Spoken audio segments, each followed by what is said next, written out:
About 400,000 people in Illinois suffer from gambling addiction, from sports betting, the rise of casinos, and many feeling they have no place to turn. It's becoming a bigger issue. Executive Director of Wayback In, Anita Pinder, and Dr. Celeste Napier from Rush Medical College joins us now to share how you can help a loved one who may need help. Thank you, ladies, for joining us. Thank you. Doctor, I saw a statistic, 10% rather, of Illinois residents suffer from some sort of gambling disorder. Can you talk more about how you know you have a disorder? How do you know it's really a problem? Well, I'm a neuroscientist, and so I study sort of the brain and the way the brain changes during gambling disorders. And there are certain behaviors that one would self-recognize as one sort of starts to move from recreational gambling maybe on into more of a problem gambling scenario.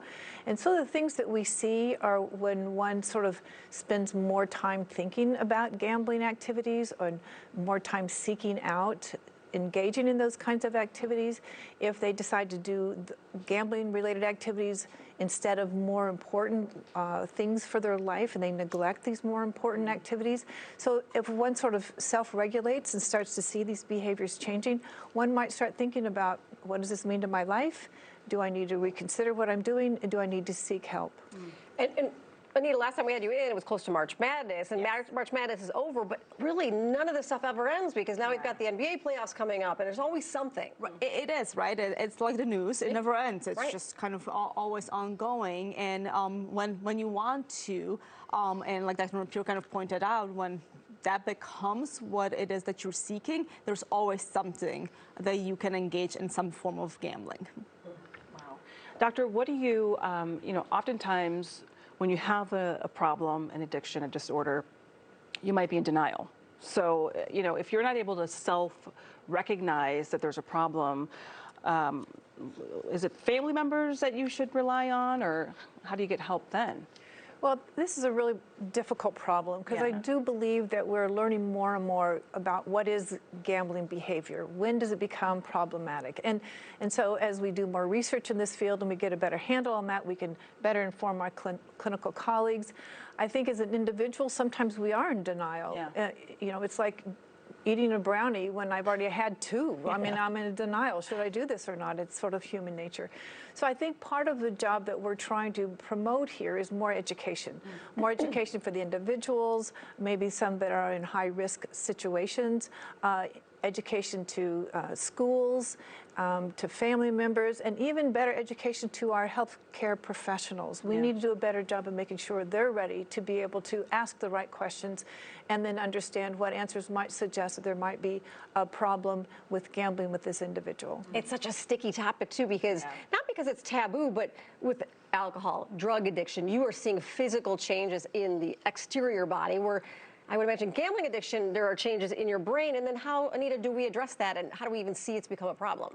Well, that is a good question. And often your loved ones or you will recognize, we often point to financial.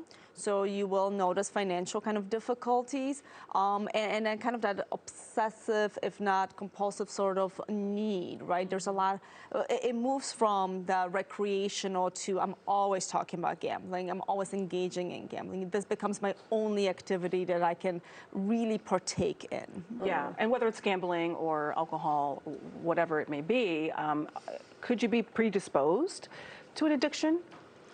Yes, there's a lot of really good research now coming out that really talks about sort of genetic predispositions for vulnerability for all kinds of addictions, including gambling disorders.